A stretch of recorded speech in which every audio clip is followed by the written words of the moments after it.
طيب الليلة طيبة. نبغى نبدأ في الحين هل يمكن ندوم. سكوزا دي. ما نقصوش حفلة الحين. allora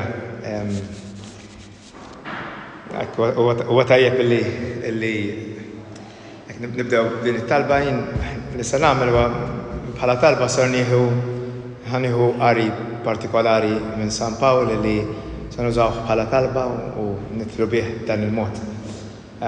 هنبدأ بين الطلبة. مهودة من الأول لترا تا سان باول للتسالونكين. وعلى تسليم għaddiskom f'kollox. U jżobkom sħaħ bla mittifsa fl-ispirtu, fil-ruħ u fil-ġisem. Sa ma jiġi Sidna Ġesu Kristu. Fidilu u dak li sejħilkom. U huwa jagħmel dan.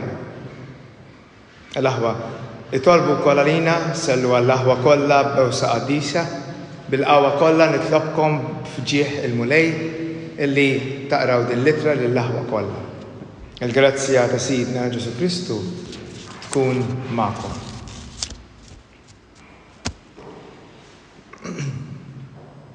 Ekku referejt għal din litra u bdejt billi nażel din il-parti għas sempliċi raġuni illi kien hemm f'dik it-talba kien hemm il-mod kif Pawlu jagħti definizzjoni ta' kif iħares lejn il-bniedem. Ngħidula l-ħarsa antropoloġika kelma tqila forsi antropoloġija tfisser xi ħaġa li hija marbuta mal-bniedem. Kif iħares lejn il-bniedem Pawlu jħares lejn il-bniedem u jgħidlu hemmhekk il-termini spiritu, ruħ u ġisem. Imma fil-fatt kieku kelli nsaqsilkom u ngħidilkom intom kif tiddefinixxu l-bniedem, probabbli ħadd morru għal dak li wasal għandna minn Sant Agustin wasal għand San Tomas d'Aquino. U San Tomas d'Aquino kiteb ħafna affarijiet illi mexxa mentalità sħiħa ta' Knisja u waslet sandi llum jew sandkom illum meta kontu żgħar, meta kontu babies, jew meta kontu għajmiet titalmu għadkom dottrina, eċetera, u probabbli kontu tgħiduli le ruħ u ġisem. U Pawlu ma jgħidx ruħ u ġisem, imma jgħid spiritu, ruħ u ġisem. Min fejn ġiet l-idea ta' ruħ u ġisem nisma'? Kien hemm filosofu jismu Platon, bil-Malta jgħidulu Platon, bil-Ingliż Plato. Dan Platon, għalhekk definizzjoni platonika, dan Platon kien jaqsam kollox fit-tnejn, tajjeb u l-ħażin. Kollox fuq tissejjaħ dikotomija taqsam dios ġejja mit-tnejn. Taqsam kollox fit-tnejn. U ppreżenta lill-bniedem ruħu ġisem li Sant Agustin jiena smajt min jikteb fuq Sant Agustin jew smajt min jikteb kontra Sant Agustin. U li jgħid li da Sant Agustin kien iktar jemmen lil Plato, lil Platon, milli kien jemmen lil San Paolo. Mhux għax ma kienx jemmen f'San Paolo ovvjament. Imma għaliex jekk taqbad in-nuċċali dualistika ta' tnejn u tħares kollox b'dan in-nuċċali, allura inti tippreżenta jew taqra l-San Pawl bil-nuċċali ta' Plato, taqra l-San Pawl bil-mentalità ta' Plato. Xiġri tagħmel dan l-iżbal. Illi tħares lejn il-bniedem bħala biss ġisem u ruħ. Dak li qed jitkellem fuq San Pawl għaliex jiena rrid naqsam magħkom dawn it-tliet ijiem bħalma rajtu semmejthom mill-mewt għal qawmien illi huwa dak li sar niċċelebraw nhar is-Sibt. Il-mill-mewt il-ġimgħa għal qawmien is-Sibt flaxija. U li San Pawl għalih dak kien il-mudell illi ħajbqa' jżommu f'moħħu. Dan tgħallem minnu da u jippreżenta kollox fuq dan il-mudell. Naħseb li aħna minkejja illi nsemmuha imma għadna ma fimniex fuq il-livell ta' niġi għandek u ngħidlek x'tifhem bih tridu Paskali, jew x'tifhem bih il-mewt u l-qamin ta' Ġesu, x'taħseb li jfisser għalik, x'suppost qed tifhem inti? U ma nafx tgħidli, għandna ħafna ħin noqgħod ndurkom naqrek u nagħmlu vox pop bin indunawx l-idejat li għandna kemm huma differenti bħalma kienu tiegħi wara li qaddist. Kienu differenti ħafna minn dak illi jiġi ppreżentat f'San Pawl. San Pawl ma jħares lejn bniedem bħala ġisem u ruħ.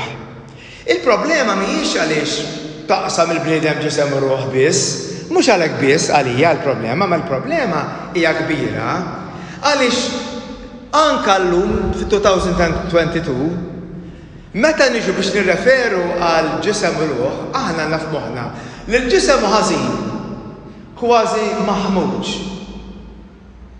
Id-dnubiet tal-ġisem huma l-ar dnubiet li tista' timmaġina. U r-ruħ hija l-iktar ħaġa qaddisa, l-iktar ħaġa tajba, u allura kważi thank God issa meta mmut jien iġri mmut, kien hemm min priedka hekk, iġri mmut ħalli neħles minn dan il-ġisem li għandi dan il-ġisem maħmuġ biex imbagħad ir-ruħ tiegħi titla' l-ġenna.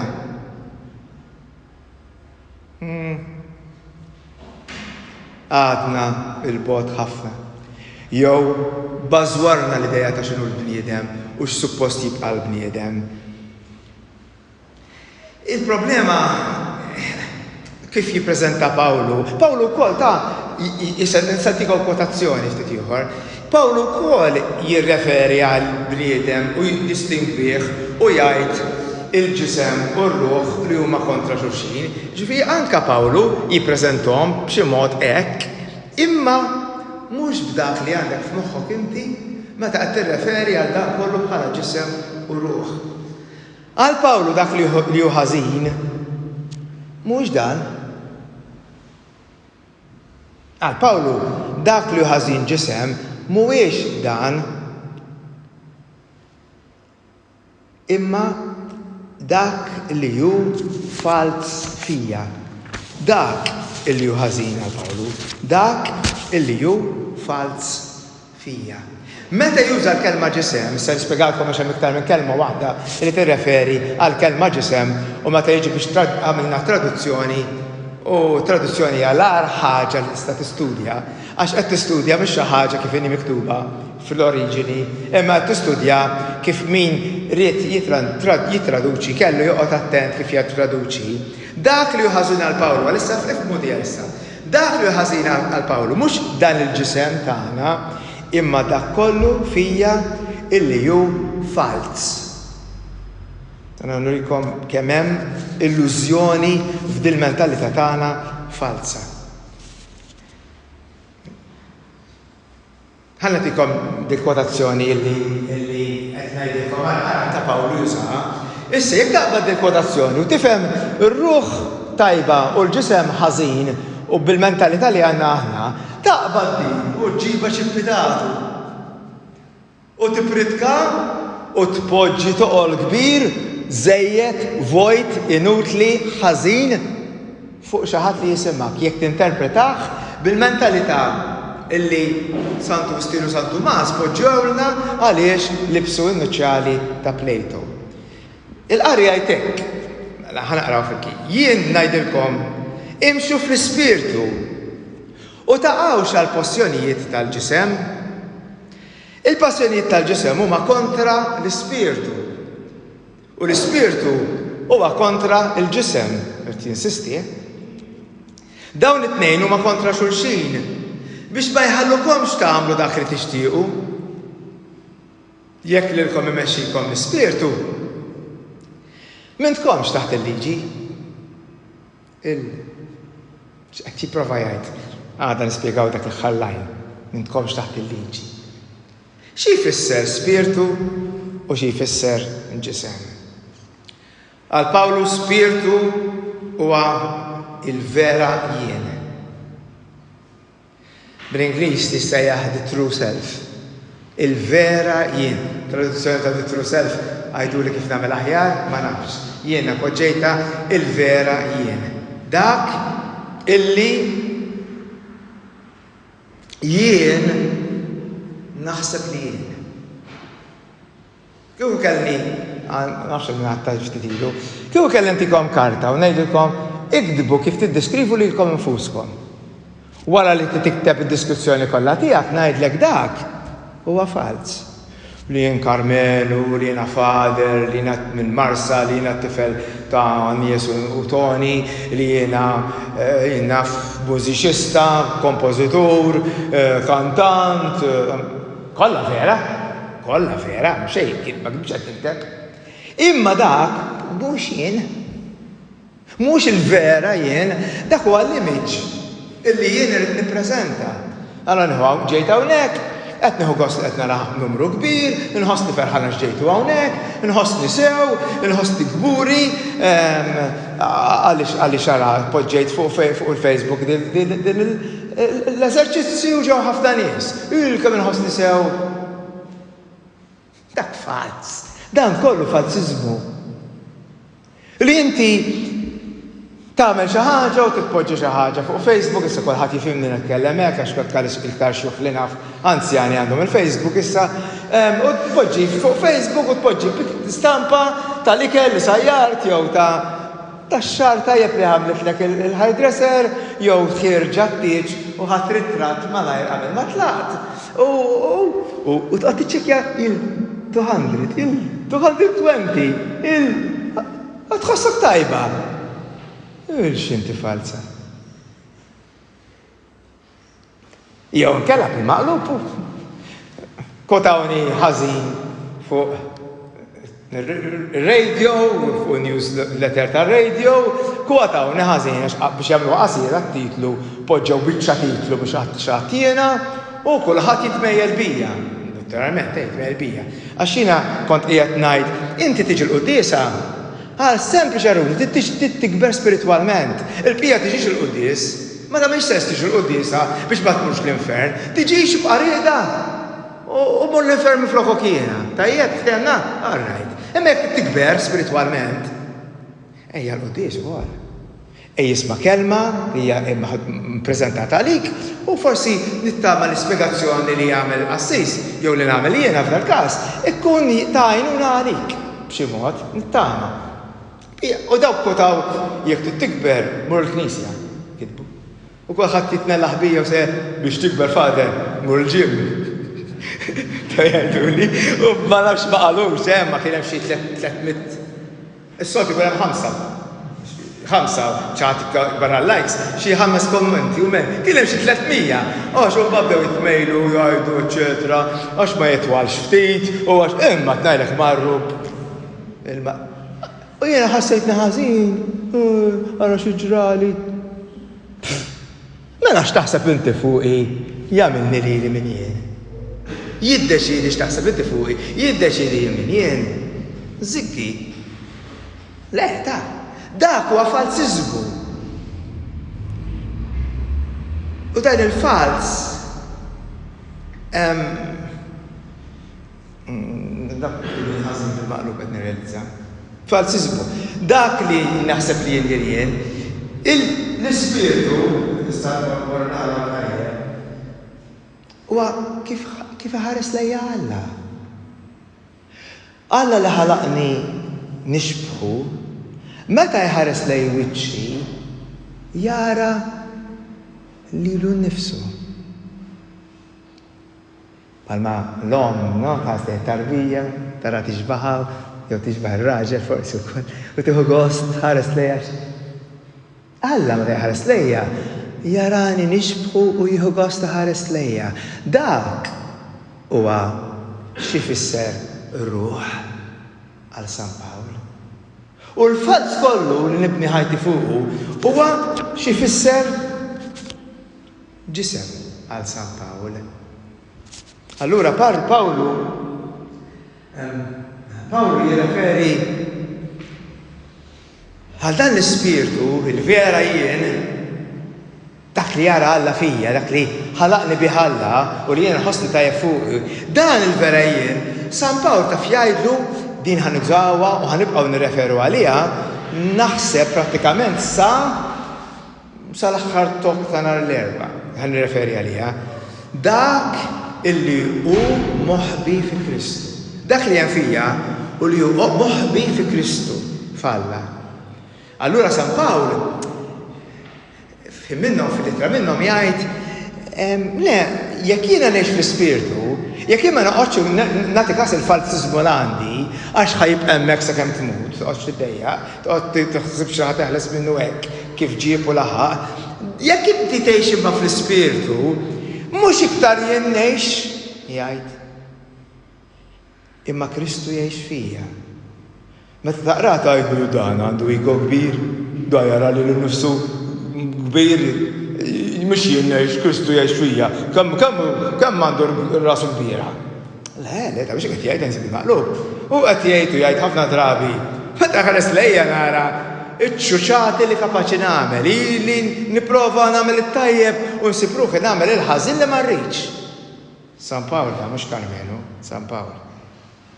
Jew jgħid kemm il-darba tlaqtu l-mulej, 3 darbi ta' tlaħħili dix-xewka minn u jgħidli le ta' biżejjed il-grazzja fik.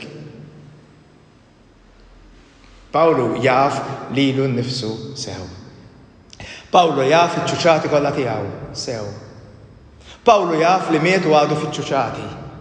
Jaf, Pawlu kien jaf xew. U jgħid ma jimpurtax, għax sew fejn hemm id-dajjef hemm il-qawwa ta' Alla. Ġifieri ħanibqa' dajf, int ħatibqa' dajfa. U dik mhux problema. Problema jekk inti tħalli din id-djufija jew l-effett ta' din id-djufija. U anke dnub li tagħmel fid-djufija, jekk insejħulu dnub issa jumejn oħra jew għada nindunaw li dak id-dnub li sejħulu dnub mhux eżatt kif qares lejh Pawlu waqqas. Imma dak huwa frott ta' dak li maqbut minnu meta jiena qed ngħix fil-falsiżmu tiegħi. Jekk San Pawl jitkellem u jgħid, ma eżempju issa meta tiġi nhar is-Sibt, u nġeddu il-Mamudija nhar is-Sibt fil-għaxija. Fil-Mamudija aħna ngħidu biex jiena mmut u Kristu jgħix fija. Titkellem fuq din ir-realtà. Xi ħaġa trid tmut fija biex xi ħaġa oħra tgħix fija. Ma jistgħux jgħixu flimkien. Biex xi ħaġa tgħix fija jien il-falz irrid immut. Xi ħaġa fija trid tmut biex ħaġa oħra tista' tgħix. X'ħajmut? X'irid imut? U x'irid jgħix? Ġesu jikkwota jirreferi għal dawn l-affarijiet. Ġesu pereżempju jgħid Ġesu jekk infittex li l-nifsi, nitlef li l-nifsi. U jekk nitlef li l-nifsi, insib li l-nifsi. Kull darba ngħidha meta naqra ngħid it-tfal jgħiduli Ġesu għax kien jaf jitkellem. Intek x'diskorsu. Bla sens. Biex jiena nsib li l-nifsi, rid nitlef li l-nifsi. Biex jien ngħix irid immut. Imma jekk immut ngħix. Fi kliem ieħor, mhux qed jirrefer, x'irid imut, x'irid jgħix. Aħna li fimna ħażin dak li qal San Pawl, fimna ħażin dak li qal San Pawl. Kwotajnieh ħażin, interpretajnieh ħażin u ta' qabilna u anke tal-lum kultant poġġew toqol kbir fuqna, fuqi u fuqek bħala kif ngħix tajjeb, kif inkun tifla tajba. Il-toqol tefawna bla sens inutli fuqna. Għax fimna ħażin, aħna poġġejna l-ħtija kollha fuq il-ġisem, fuq ġisimna. Hija kbira, dak kollu li daħal dak kollu li għandu x'jaqsam mal-ġisem, tieħu naqa' pjaċir, kważi dnub. Għandna patrijiet issa għandhom anzjani fuq l-80s. U jkun qed jagħmlu xi ħaġa sabiħa. Imqara wieħed joqgħod jilgħab pereżempju għandu logħba joqgħod jilgħab din-logħba, jekk tħabbatlu u jkun qed jilgħab din-logħba jitfixkel għax qed jieħu gost jagħmel xi ħaġa. Ixu qed jagħmel xi ħaġa ħażina għax tagħmel xi ħaġa li tieħu gost tagħmel. Mentalità imma inkredibbli li qabilna u jiena qabilkom jekk xi minnkom tlajna fiha dak kollu li għandu x'jaqsam mal-ġisem, kollu hu ħażin. Maħmuġ hija l-kelma ħjar. Ħares lejn tal-ġisem. U wara jpoġġix ħafna mistħija. Jpoġġix ħafna shame fuqi. Għax għamil dnub tal-ġisem. Ġilim poġġija u ngħidha hekk. Ġifieri jekk kien l-lejla wara nispiċċaw hekk immur ma' mara, ta' d-dinja. Imma jekk wara nispiċċaw hekk immur ma' marika u ngħidilha isma' u kun inġabbinaw u ngħid fuqek u noħloq għadha nerġa' niġi u nqaddis il-qudiem bla mistħija ta' xejn hekk immur ma' mara il-xaġeb nagħmel. Meta is-sibt liħor kien hawn il-Papa għal ħadd ma kienx qudiesa u pritkajna fuq dik il-midimba illi qabduha fil-fatt, ir-raġel ma rajtux jiena, ma fil-fatt qabduha fil-fatt fl-adulterju u ħadu ilu qalulu nħaġru għalilna Moses tagħmel inti u Ġesu jgħid min m'għandux dnub jitfala l-ewwel ġebla. Ġesu għalih tafx qed jgħid? Barra li kulħadd midneb qed jgħid min qallilkom li d-dnub tal-ġisem huwa aktar ħażin mid-dnub tiegħek li r-rabja li għandek lejn sieħbek, lejn ommok, lejn missierek, lejn ħuk, lejn ir-raġel, lejn tfal, lejn dawk li jaħdmu miegħek, il-ġirien. Min qallek li r-rabja li għandek jew il-mibeda li f'qalbek mhijiex għar minn daw il-ġibdiet tal-ġisem. U di miskina qed tipprova tgħix għalhekk qed tagħmel dan kollu xejn iktar. Dak kien qiegħed jgħid Ġesu dak il-ħin għalija. Ħafna mill-ħtija tagħna hija marbuta mal-ġisem. Mela, ħanti ftit definizzjoni ħalli nispjega daqsxejn aħjar issa. X'qed jirreferi Pawlu sew meta jitkellem ġisem? Għax din hija l-problema marbuta ma' dik il-kelma ġisem. Illi bil-Malti titradotta biss dik il-kelma ġisem. Għalli għażmin sem daqsxejn traduzzjoni aħjar. Naqra ħjar. Mela, għandna l-kelma ġisem għandha żewġ kelmiet li juża Pawlu. Meta jirreferi għal ġisem juża l-kelma sarks. Mhux għax naqra ħafna Grik, imma dik tiġi sarks. Meta jirreferi għal ġisem dan tad-demm u l-laħam, dik tissejjaħ soma. Hija soma. Mela ġisem jgħid ruħ, ġisem, spiritu, sajke u ruħ, pneuma. Dak huma tliet kelmiet. Meta jitkellem minn ġisem kontra l-spiritu, Pawlu juża l-kliem sarks u pneuma. Pneuma qed nitkellem fuq il-vera jien, ġiġa spjegajtilkom issa. U sarks huwa dak li qed ngħidu il-jien il-fals. Sarks mhuwiex dan il-ġisem.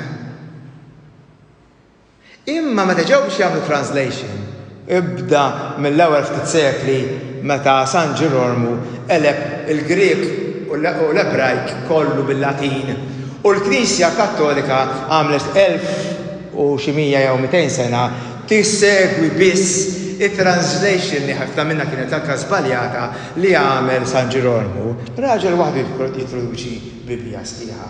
No joke. U żgur li tagħmel żbalji. U żgur li ma tagħmilx kollox eżatt. U żgur li iddaħħal fi tikteb hemmhekk xi ħaġa li fimt inti u mhux eżattament il-Grik u l-Ebrajk ta' żmien Mosè. U l-Grik ta' żmien Ġesu. Xorta waħda. Allura, meta tiġi biex jagħmel translation, it-tnejn li huma sarks u soma. Sarks dan il-ġisem, dan il-fals fija. U soma, meta jgħid pereżempju il-ġisem ta' Kristu, r-ras u Ġesu u għandu ħafna membri li dejn, meta juża dak li juża kelma soma. Imma meta jirreferi għal dak li hu ħażin, jirreferi dejjem bil-kelma sarks li ma għandha x'taqsam xejn mal-ġisem tad-demm u l-laħam. Imma l-sekli twal aħna dejjem fimna li qed titkellem fuq dan il-ġisem li għamilnieh jaq. Għamilnieh maħmuġ. minħabba dan il-mentalità da ħażina. Il-translation ta' sarsu somma it-tnejn jiġu ġisem. Bl-Ingliż at least għamlu ftit differenza, imma mhux għax fehmu l-Ingliżi aħjar minn fehmu l-Maltin ta' ġifieri, imma għamlu flesh and body. Soma huwa dan il-ġisem tal-laħam u d-dem. Sarks x'inhi? Sarks huwa dak kollu li hu fals fija. X'ser jiġġieled dan il-ġisem? Mhux dan il-sarks, dan il-falsiżmu illi għandi fina. Dak li jiġġieled ma dak li hu fals huwa il-verità. Mhux hekk. Li hu kontra l-falz huwa l-veru. Tifhmuha, ma tantx titerfwis, ma tkunx ma mexa fejn tkun mort ħafna università. Dak li hu kontra il-falsiżmu fija huwa l-veru jien. Mhux il-liġi, mhumiex il-kmandamenti illi isfejquni, jeħlisuni minn dak kollu ju fals. Le, mhux dak, jeħlisni.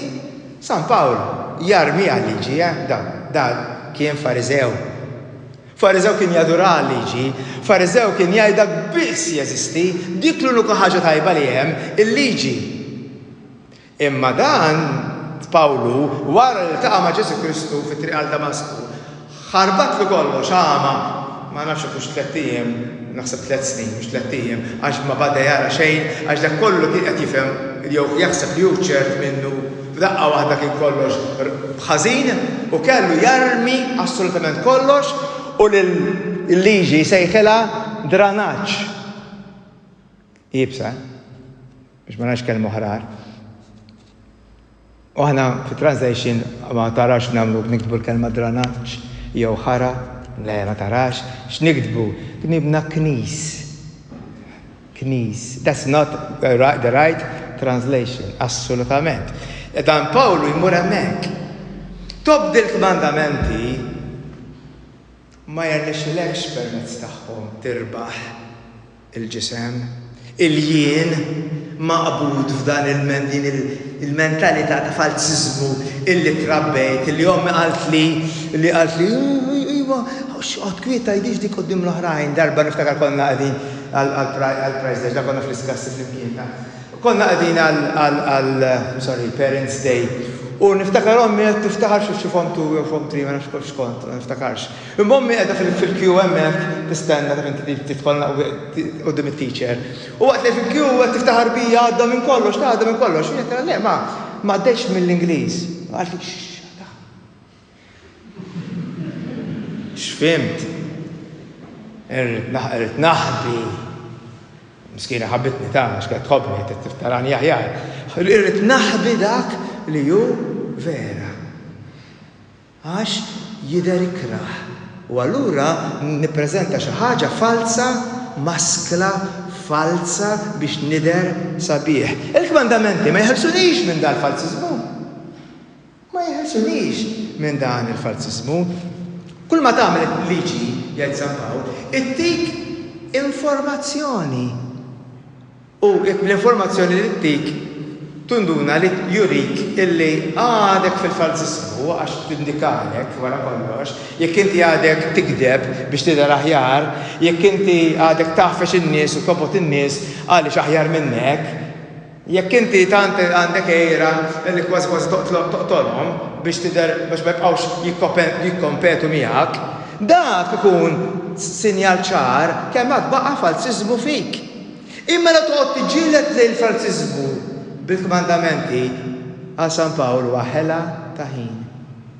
Huwa ħela ta' ħin. Għalija hawnhekk Pawl huwa ġenju ta' spiritwalità. Imma aħna għaxxaqnijielu, aħna biddilnilu kollox. It-talim li wasal għandi jiena minqas li nobdu l-liġijiet, il-kmandamenti, nobdu l-liġijiet biex nsiru qaddisin u mmorru ċenna. Hija kontra it-teoloġija ta' San Pawl. Imma jien nassiguraku jien ċert, naġa nirreferi għal dan imbagħad l-erba'. Jien ċert li din hija l-mentalità tiegħek. Jien immur il-ġenna biss jekk nobdi il-kmandamenti. Vera? Ek raġuna? Jien immur il-ġenna biss jekk nobdi il-kmandamenti. Il-kmandamenti u l-obbedjenza tal-kmandamenti mhumiex taraġġ illi ser joħodni il-ġenna. Le ta' billi l-opri tagħna jkunu opri tajbin, dak li nagħmel jien ikun tajjeb, billi nobdi f'kollox. Dawn mhumiex taraġġ għall-ġenna ma kien hemm ħafna anke qaddisin li ppreżentaw hekk, għaliex għax fit-tagħlim li kien hemm li m'għandux jaqsam xejn ma' dak li San Pawl qed jippreżentalna fl-ittri tiegħu. Hekk fimna, dik l-unika ħaġa li fimna. Fir-realtà mhux jien illi nersaq lejn Alla. Imma Ġesu Kristu niżel f'nofsna. U għadna ma fimniex di. Mhux jien nersaq lejn Alla, u Alla illi resaq lejja. Għalhekk bagħat lill-ibnu biex jiġi għandek. Bagħat lill-ibnu biex jiġi għandek u. Alla u dak illi jieħu inizjattiva. Referi dak li għandi miktub fuq. Alla u dak li ju stess jimla kull vojt li taħseb li jeżisti bejnek u bejnu. Alla jagħmlu da, mhux xogħolok da. Maħna poġġew li toqgħol fuqi u għaxogħli jien li ntejjeb li nnifsi u nersaq lejn Alla. U li jersaq lejja mhux bil-maqlub. San Pawl sejjaħ lil Ġesu Kristu bħala l-alfa u l-omega. Il-bidu u tmiem. Għalfejn? Għax kollox beda minnu u kollox jispiċċa fih, imma għaliex kollox jagħmelu. Jien għandi żul minn nofs u nħallih jagħmel kollox. Mhux nagħmel xi ħaġa jien ħalli impressjona anke lil Alla. Ħafna minna għandna maskla vili għandna maskla għal Alla. Biex nidher sabiħ forsi Alla jikkonfinċih ħalli joħodni l-ġenna. Le, huwa Kristu li jagħmel kollox. Nina, dak li tal-limt, aħħar sentenza li jagħmel fuq, tal-limt hekk jien. Jiena għandi nagħmel il-parti tiegħi biex Alla jagħmel il-parti tiegħu. Aw xi ħadd qatt ma semaħħa di? Jiena nagħmel il-parti tiegħi biex Alla jagħmel il-parti tiegħu. Dak mhux ġie ppreżentat anke mill-Antik Testament bil-mod il-mod. Kull darba li Alla għamel patt, il-bniedem kisru. Allura Ġeremija jagħmel profezija u li jgħid issa Alla jagħmel il-patt u darba jagħmlu hu stess miegħu innifsu. Mhux iktar nagħmlu jien miegħu, imma hu se jagħmlu. U kif għamlu dan? Billi ġiew stess u ġie rappreżentant hemmhekk l-Alla u l-bniedem f'persuna waħda u jagħmel kollox huwa għalija. Dik hija l-verità. Issa, kif ħan niddiljaw ma' dan il-falsiżmu li hemm fija? Ħa nispjega xejn iktar fid-dettall. Nara l-ħin. Fid-dettall Silja Saks, jekk mhux ġisem allura eżattament x'inhi Saks. Nixtieq ngħidlek mal-ewwel ħanpoġġi fil-kelma m'għandux x'aqsam xejn ma' seks. Ma' sess. Istra. Mal-ewwel tiġina aħna programmati, letteralment programmati illi meta nirreferu għal ġisem nirreferu mal-ewwel għal bnubiet tas-sess, għal dak li hu sesswali, għal dak li hu ġibdiet, għal dak li huwa pjaċir tas-sess. Anka ħu li ben il-ħali żgħir jgħidu dak li balalek ġidek man-nisa ta' triq. Min qalek li mar man-nisa ta' triq? Hemmhekk ikkonkluda. Hekk ikkonkluda da. Mal-ewwel għamel din il-konklużjoni. Mela, please. Ma l-ewwel ċara m'għandux jaqsam xejn ma dak li hu xi ħaġa marbuta ma' sess. Xejn, assolutament. Ġiġatilkom dak li hu falsfija, aħna nsejħulu ego. Huwa l-ego. Studjajtu ftit il-Freud kif tfaddu l-ego u l-id u shadows li għanna r-riżultat ta' dnubiet u dak li huma ħżina f'ħajti li jidru korroħ fija, eċetera. Da xejn psikoloġija ma fil-każ marru fiċċuha u waqraw bil-kwiet dak li Freud jippreżenta. Imma dak li hu l-ego, dik il-parti fija illi ġa spjegajtilkom toħloq l-idea tiegħi, l-immaġni tiegħi. U għalkemm jiena nippreżentaha biex tkun isbaħ sabiħa qudiemek, noqgħod attent li jien nidher ħelu qudiemek, għadni ġejn fuq television u ovvjament ċara ma kienx sura u m'għandhom tingħaqad miegħu biex forsi joqgħod sura għax ħammur fuq television, ħalli nippreżenta lili nnifsi naqa' Agustus ta' 61, imma naqa' Agustus għall-inqas. Allura nagħti każ, ħanoqgħod nagħti każ da l-imbarazz ta' da l-ego illi jrid iħossu tajjeb. Dak li u anke jekk jien ma naħux jiem għad maħad selfie kif qomt fil-ħodu fil-sodda għasqat, ma nafx inti għamiltiex. Ħad selfie u battu kif qomt fil-sodda għek xarek għek. Ma nasibx, naħseb li meta kont irranġajt sew xarek u għamilt il-make-up u kol batt il-selfie u ħattu selfie. Mux hekk, ġifiri, anke jekk mux vera, jien niproteġi dal-falsizmu tiegħi, niproteġih. Noqgħod attent li nipproteġi dan il-falsizmu li għandi. X'inhu s-sarks? Huwa li jien fraġli. Bi bżonnijiet kbar.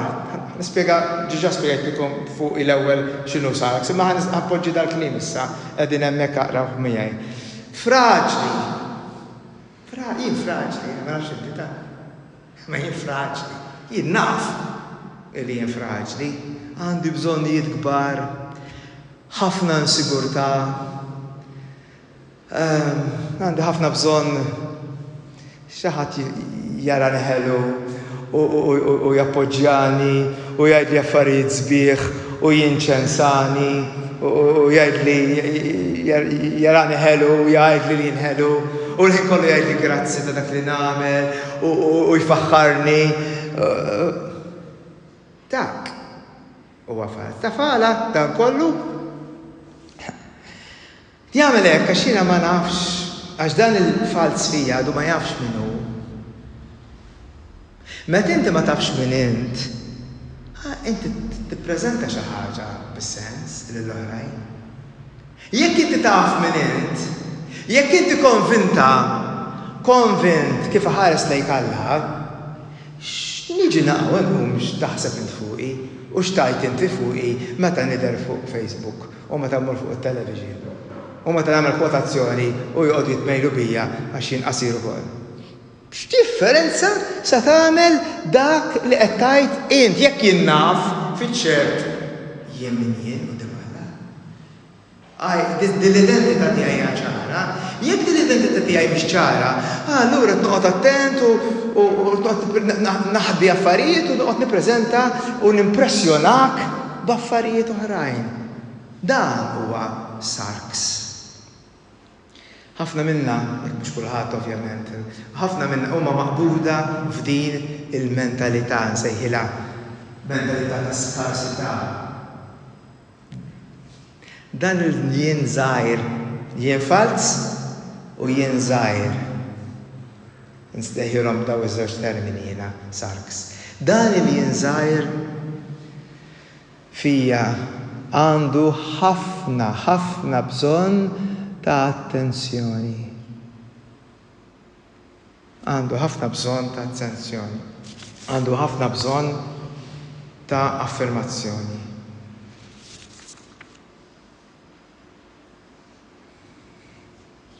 Il-jien veru, il-vera jien, u dak li jien falla. Li hemm sens ta' abbundanza, l-ewwel kelma skarsità, hemm ħafna nieqes fija u rrid nimla l-vojt b'ħafna imbarazz, ħanħossni nimtela. Meta jien naf min jien falla, I'm okay, I'm okay.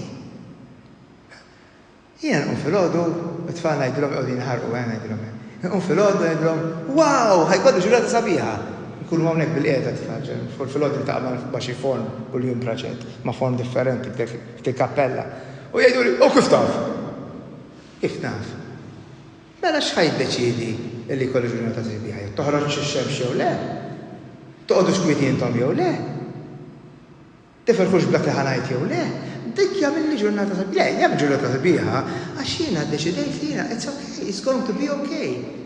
It's okay. Ftakru f'dik Night Bird ġiet kanta, marmor uffiċċju bellezza ta' mara mietet ftit ilu issa. Ġiet kanta fuq American, jew British, ma nafx. American's Got Talent. Ġiet kanta u kien baqala 2% li tibqa' ħajja. U qalula bisejta, ġiet kanta hekk speċjali. 2%, għandi 2%. Mhux xejn, mhux zero, għandi 2% għaltilhom. U x'kantat? Song tagħha stess. X'semmiet as-song u fuq x'kienet is-song? It's okay. Ftit xhur wara mietet. It's okay. Għax ħammut kanser mhux okay. Għaskulli okay. Still okay. Imma ħejr ġurnata tagħna ma jaħdimx hekk differenti. Meta inti taf ċert li inti okay, int tgħix fl-ispirtu. Pnewma, kif ipoġġija San Pawl. Dan bidem fl-ispirtu, araw xemm hemmhekk. F'dan bidem fl-ispirtu huwa dak li ma jitkaxkarx. Ma jitkaxkarx b'dak kollu li jingħad, b'dak kollu li jiġri madwaru, b'dak kollu li jseħħ. Le, ma jgħodx jiddependi fuq xejn għall-argumenti tiegħek u ta' ħadd. Ma jinteressax jintoġobx. Kultant tara l-anzjani, tarhom meħlusa fuq dan l-iżvelle. Ħafna anzjani jinħelsu lejn aħħar fuq dan il-livell. Ma jinteressahomx jgħidu, u jekk jgħidu xi ħaġa tiddejjaqx biha, ups, l-inhibitions kollha jitilqu u jgħidu ħafna affarijiet toħgos bihom kultant, mhux dejjem immaqqas. Imma tarhom ma jqgħodx jinteressa noġbok dak li ħanajt tajt noġbok ngħidilha. Waħda mill-affarijiet li kont nirħaraq jien il-Pakistan mal-istudenti tiegħi kienu jgħidu li eżatt dak li jaħsbu li jien nixtieq nisma', mhux il-verità. Jekk il-verità jaħsbu li ma rridx nisma', jbidluha u jgħidu li xi ħaġa oħra. Kont ninħaraq ta' vera. Ma għadix iddependu minn dak li iħalli s-suċċess, jew jekk ikun hemm fallimenti nħossni ħażin, eċetera, eċetera. Dan il-bniedem li jgħix f'din il-libertà, ġieli smajtuha żgur minn San Pawl, dak isejjaħlu qaddis.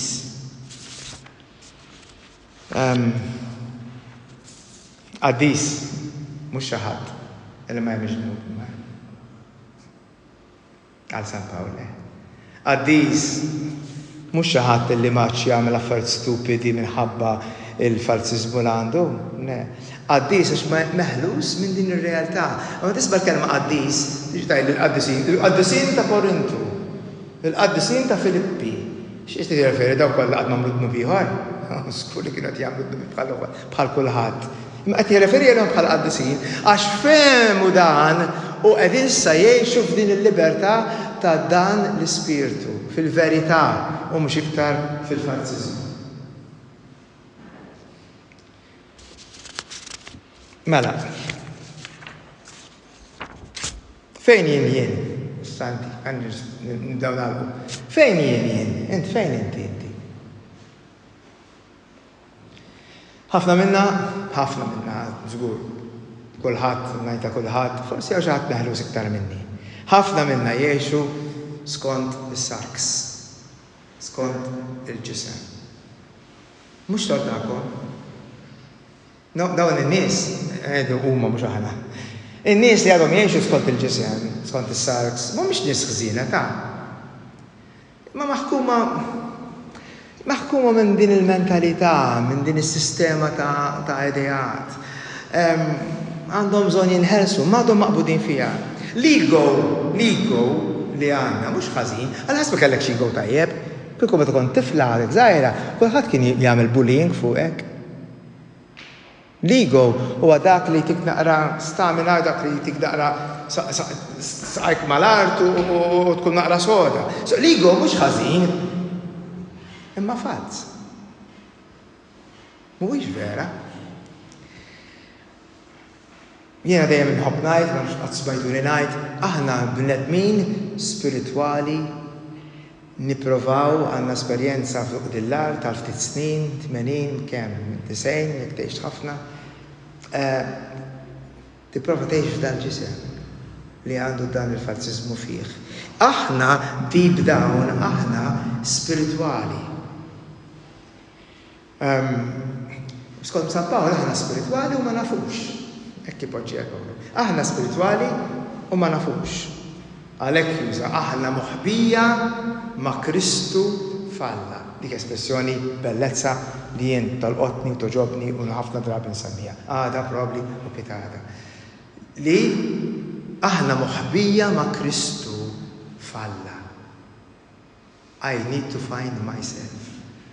Aħna moħbija ma' Kristu falla u ma nafux. Il-ġewwini tiegħi huwa n-nifs ta' Alla. Il-nefex ta' Alla. Dak huwa l-ġewwini tiegħi. Kien hemm soru li waħda skopriet di ħarġet tiġri fit-triq tajjed. The deepest me is God. Bit-Taljan qalet tal-Romġad, ma qalet bħalma qed ngħidha. The deepest me is God. Kemm temmen għandi? Dak li tfisser tgħix fl-ispirtu. Jekk ma temmenx dik, allura toqgħod impressjonani b'ħafna affarijiet u tgħix b'ħafna falsiżmu biex tiġi tippreżenta lilek innifsek miegħi. Se jiġri, ħana lek x'tixta jiġri u x'nittama li se jiġri. Xi darba, bħazza dirġibha ktibtar xi ħadd, li xi darba nittama li inti tiddejjaq minn dal-falsiżmu li għandek fik. U dak li suppost jiġri meta toqrob il-50 u s-60 u jekk tgħix iktar.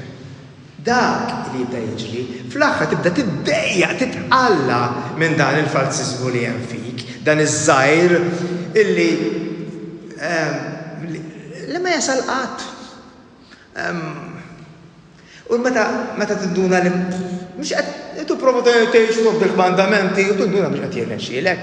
Mhux qed jirnexxielek. Għad jirnexxilna, ħadd minna ma jirnexxilna. U mbagħad meta jiġri dan u tiddejjaq u titqalla u mbagħad tibda tfittex il-vera int ta' ġew. Ħbieb aħna maħniex nies ħsiena. Nirrepeti u nirrepeti, aħna maħniex nies ħsiena. Imma ħafna falz fina. Hemm ħafna falz fina illi qiegħed hemm għax għadna ma sibniex l-identità tagħna. Dak li jien għal Alla. Dak li jien għal Alla huwa ħafna iktar milli dak li sissa fimt li inti. Dak li inti għal Alla kif Alla jħarestejk huwa ħafna aktar ħafna isbaħ, ħafna aktar pur, ħanżar il-kelma pur. Minn dak li inti taħseb jew taf illi inti.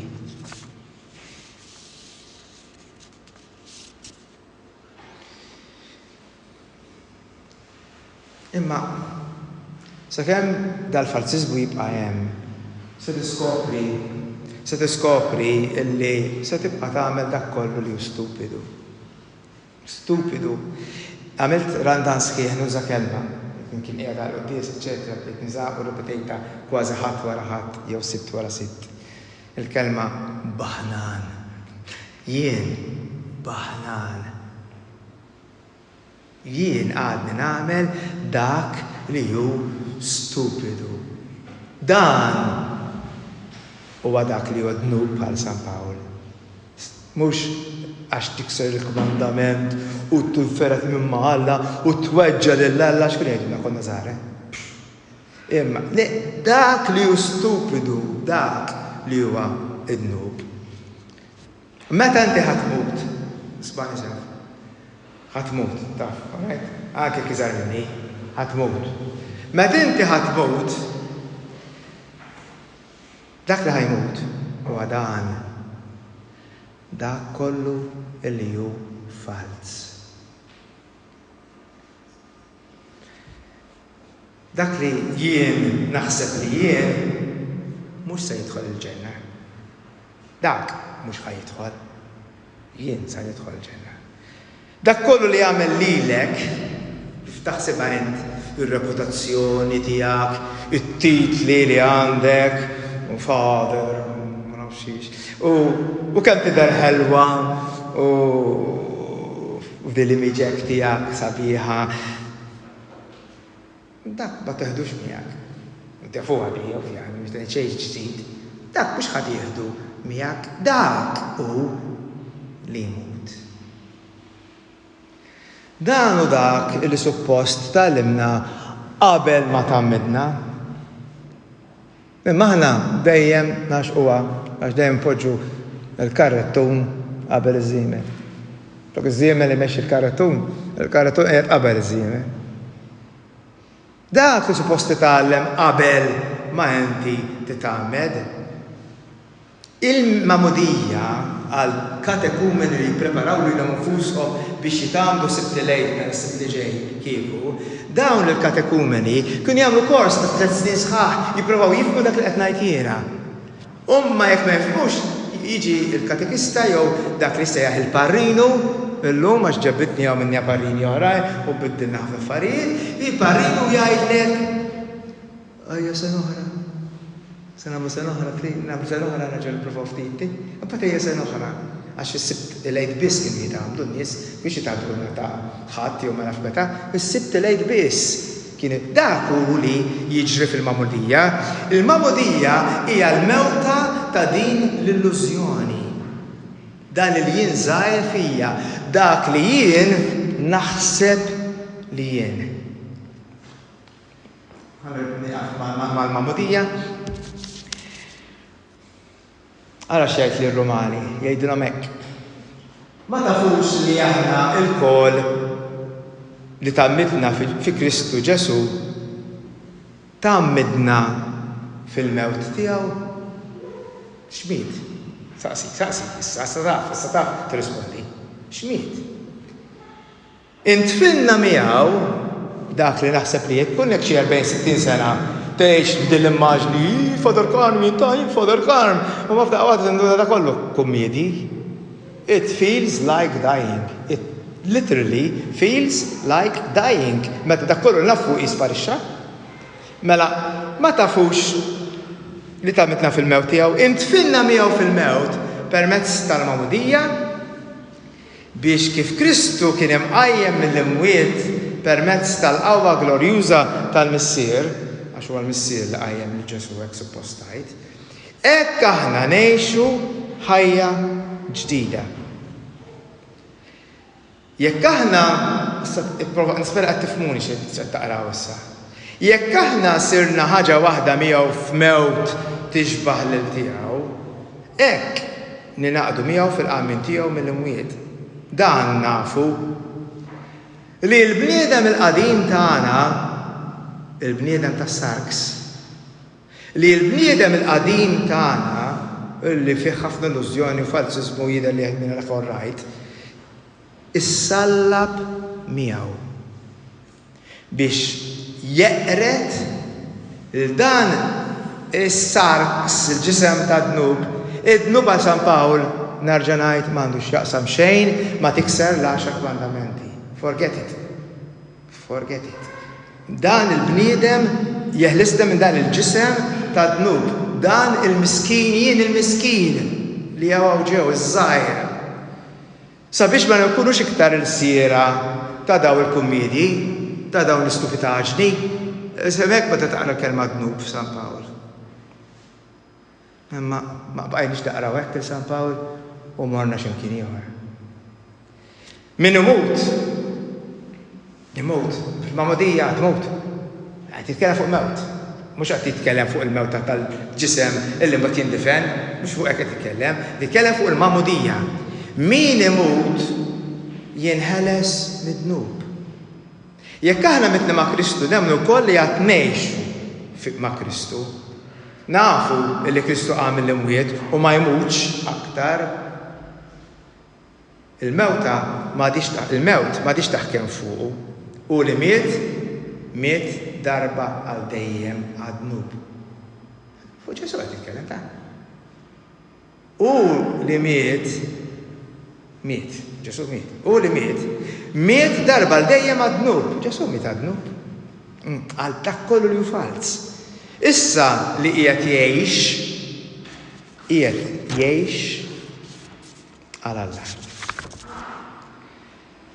Il-Magħmudija kienet irrid illi tagħmilna tagħtina esperjenza differenti, esperjenza ġdida. L-ilma li jinżel fuq rasek ma jiggarantix illi inti għamilt mixja vera. Jien meta ikolli l-Magħmudija u nagħmel ħadd nas 16 ngħidulhomx lil dawk li ħajamlu l-baby. Dak ma jagħmel dak ma qas jafx qed jiġri. Dak qas lix kiedeja jafx ħajjiġri nhar is-sibt, miskien. Ħajjiġi hawn probably tfal ftit ilma iqum jinħassab joqgħod jibki.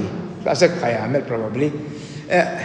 Imma jiena u inti tagħmilna. U mhux għandek xi ċertifikat fil-parroċċat ngħidlek jien. Int tagħmilt, għamilt tal-mixja. Għamilt tal-mixja tal-bniedem fals, il-bniedem il-qadim tiegħek u qed tgħix issa fil-bniedem il-ġdid fil-Magħmudija, esperjenza totalment ġdida tiegħek innifsek, esperjenza totalment ġdida tiegħek innifsek.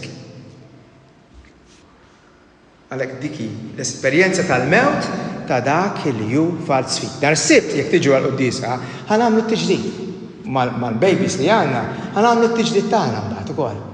Ħanajdu le jien irid immut għal dak kollu li hu fals. Ħammut ma' Kristu, fi Kristu.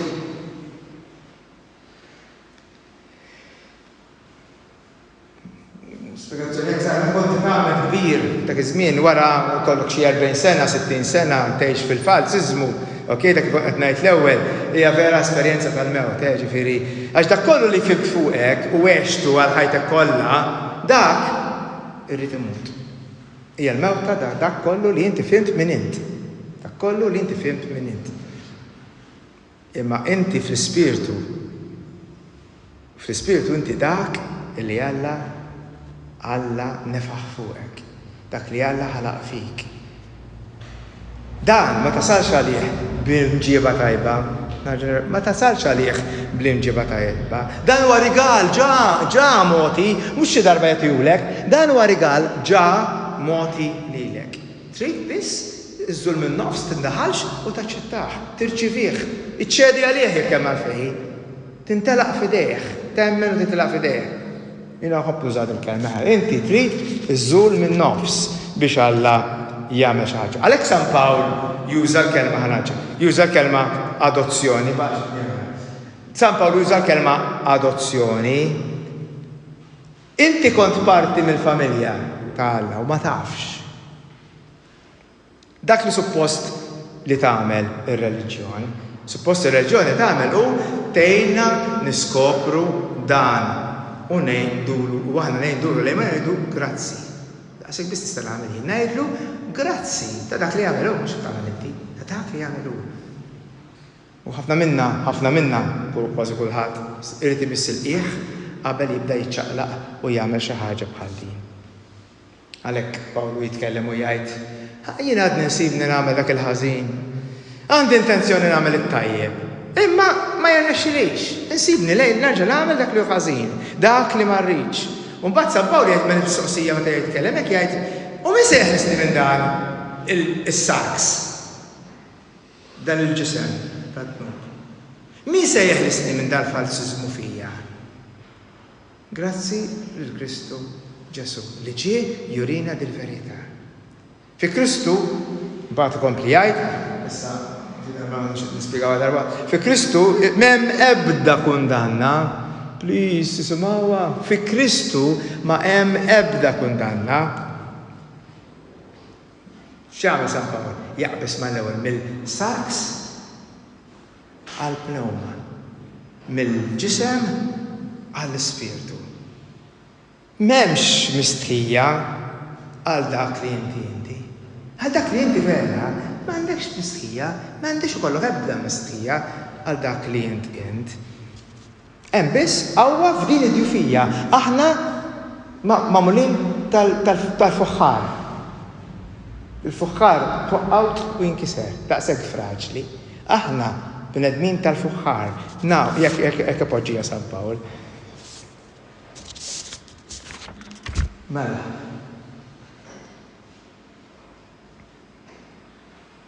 Għal-aħħar, inti fl-ispirtu meta ħajtek hi miftuħa għal din l-istampa kbira li jara Alla, mhux li tara inti. Dan hu tkun spiritwali f'San Pawl.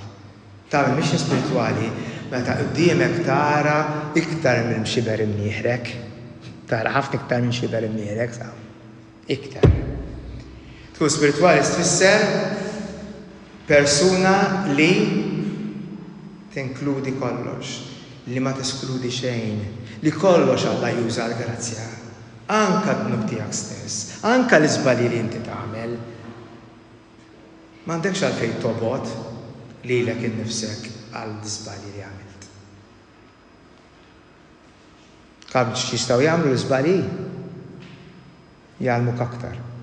Mortant għamil xi sena u nofs sentejn, ilu hekk sena u nofs sentejn, immurant wieħed naġebbitna ftit mużika għandu 93 ta' Surmast. Għandu 93. U ħadlu l-homework u għalli tajjeb. Ma nafx fimx għalli. Mux tajjeb għatlu? Għalli tajjeb. Għalli ma nafx fimx, ma jek fimtomx. Għamiltom tajjeb, fimtom, jek nirrekkolkru di. Għalli le, ma t-tamilom ħazin tinduna li t-korreġijom, un bat tinduna fejn użi t-zbal. Jek tamil tajjeb bis, mux bil-fors, ifisser li fimt. Għatma smajta qabel, ebda teacher ma għatqalili di. U dan il-xieħ ta' ħatita u disejn, għalli ek.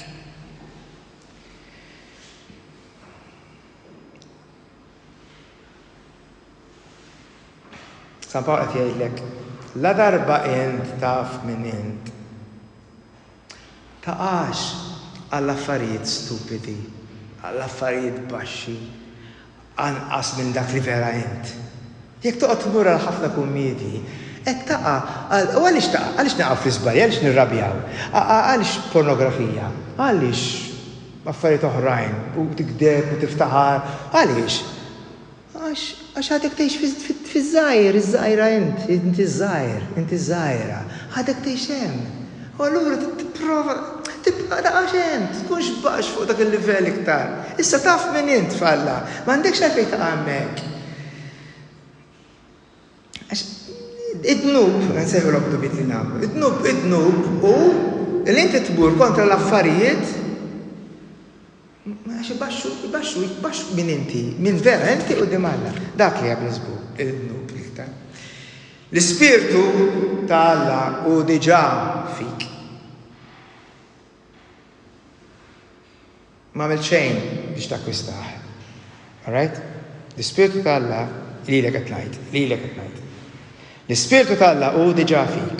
U int ma għamil xejn biex takkwistaħ. Ma ħdimx għalih. Dan huwa n-nifs ta' Alla li kien hemm sa mill-bidu net. Alla jagħmel tajn, il-parabola ħelwa tal-Ġenesi, jagħmel it-tajn u t-tajn li semmiħ Adama għax Adama tfisser tajn. Dan it-tajn dal-Adama Alla jonfoħ fih. Alla nefaħ fih. In-nifs ta' Alla fik sa mill-bidu net. U permezz ta' dal-Ispirtu fik li inti titlob. Allura t-talb mhuwiex jien mhux ħanidħol fiha di, Martin semmilkom hekk biss. It-talb mhuwiex jien ngħid xi ħaġa u Alla jirrispondini. U nitlob lil Alla, irrispondini naqra. Iwa għajdli x'ħan nagħmel, għajdli. Dak mhux talb. Dak mhux talb. It-talb veru huwa Alla jitlob fik. Int tiċċedi. Tintelaq, tiżżul minn nofs, tħalli lil Alla jitlob fik. Speċi tajt iva lill-Ispirtu li hemm fik biex inti tkun ħaġa waħda ma' Alla. L-Ispirtu jgħid San Pawl jgħid l-Ispirtu fik illi jgħajjat, jekk jgħid San Pawl, l-Ispirtu fik mhux inti, l-Ispirtu fik illi jgħajjat Abba missier, jgħid San Pawl. Dal-Ispirtu li hu fik huwa l-għajn tal-imħabba. Minnek toħroġ l-imħabba permezz ta' dal-Ispirtu. Permezz ta' dal-Ispirtu biss inti verament taf tħobb. Smajtuh l-innu tal-imħabba le? Nimħabba taf tistabaru tħen, ħafna minnkom eżiltu għattiċ. Taf tistabaru tħen, xajru, eccetera, eccetera, eccetera. Dak l-innu tal-imħabba, din hija l-imħabba li ġiġa qiegħda fik. Diġà qiegħda fik. U ser tibqa' fik għax ma tintemm qatt. Dan huwa Alla fik li jaf u li qiegħed joħobb. Please. Nittama li l-lum f'dil-ġurnata fimtu xiġifieri verament illi m'intix ħatja wisq ta' ħafna affarijiet li tagħmel. M'għandekx għalfejn tħossok ħażin. Guilt feelings huwa kważi kollha ħela ta' ħin. Tintrabaġġ u toqgħod iġġor imbarazz. Ħalli l-ispirtu ta' Alla fik jimexxik. Dak ġaqjat hemm imtelaq, ċedi. Sa nhar is-sibt, meta niġu għall-Magħmudija nhar is-sibt, ċedi għalih. Għada, sentlu f'tem oħra li bil-mod tgħinna nifhmu li aħna qed nagħmlu mixja sħiħa mill-mewt, mir-realtà tiegħi għal qawmien. Nhar l-erba' toħroġ naqra iktar ċara, imma mhux qed titkellem ħafif hux vera. Provide nkun naqra ċar, provide nkun naqra sempliċi, sija sħiħa biex nipprova nispjega żewġ termini skont San Pawl. Il-terminu tas sarks u l-pneuma, il-ġisem u l-ispirtu. Ejjew inżarmaw ħafna imbarazz li daħal f'moħħna illi mhux ġej minn Pawlu, mhux ġej minn fejn ħarġet il-Knisja jew minn fejn ħarġet it-teoloġija ta' Pawlu. Mhijiex ġej minn hemm il-ħafna affarijiet li tallimna anke jien tallimt l-università u fis-seminarju eċetera fit-teoloġija tiegħi. Għax jiena tallimt 40 sen ilu, 43 sen ilu. Illum nieħu gost nismagħhom jistudjaw. Noqgħod bil-qeda magħhom l-istudenti u nara qed jitgħallmu ħafna iktar bis-sens. Aħna ġbarna ħafna affarijiet li poġġew fuqna ħafna toqol, żejjed, inutli. Oħroġ minn hawn determinat li tgħix libero, li tgħix tieħu nifs profond u tgħix b'mod sħiħ. Alla iħobbok kif int. Għax Alla iħares lejk u jitaxxaq jara lilu nnifsu.